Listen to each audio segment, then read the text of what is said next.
very much, Chair. I'd just like to check back, Mr. Menton, on a couple of comments you made, as I understand them. You said that the last direct conversation you had about the state purchasing the site was about 5 years ago with Jim Breslin. Is that right? No, sorry. I directly had discussions about that topic, and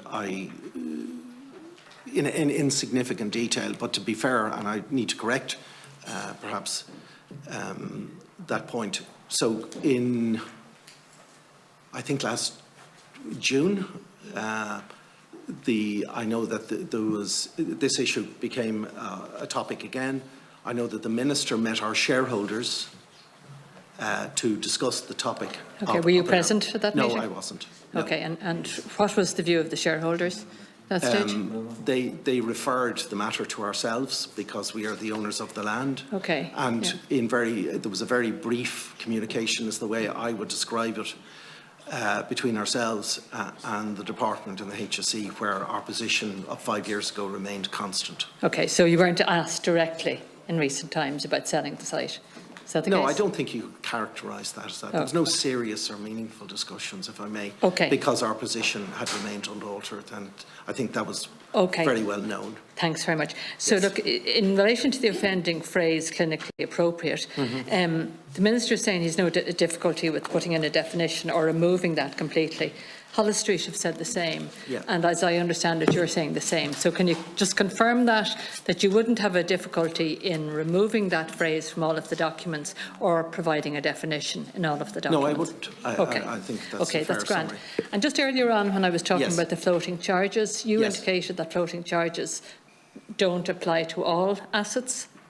Oh, yes, because, for example, our clinical services building, which most people in the room familiar with the campus would be the University Hospital, and a recently constructed specialist ward block, which is the Nutley Wing. They are the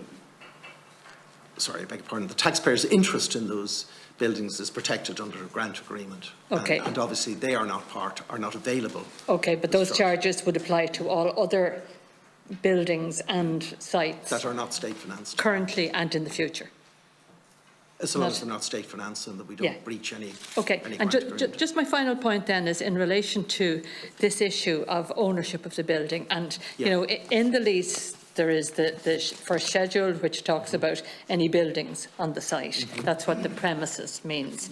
And then under landlord mortgaging, it says, and this is one of the covenants that it refers to about yourselves, having covenants with the tenant not to mortgage or charge the landlord's freehold interest in the premises, including buildings, without the prior written consent of the tenant, right, which would be the HSE? Yes. Okay, so if the HSE consents to you mortgaging the site and the building,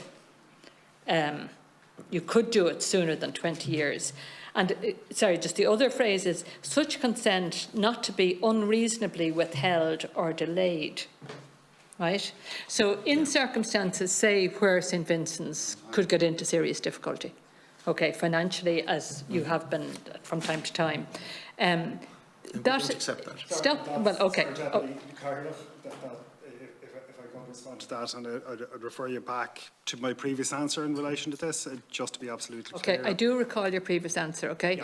And I also recall very clearly where St Vincent's mortgaged the public hospital to build a private hospital without any approvals. So you do have form in this regard. And what we're looking at is legal documents in front of us in 2022. Okay. You will also know that the head of the HSE referred to St Vincent's private as having a parasitic dependence on the public hospital. I can't comment on that, Deputy.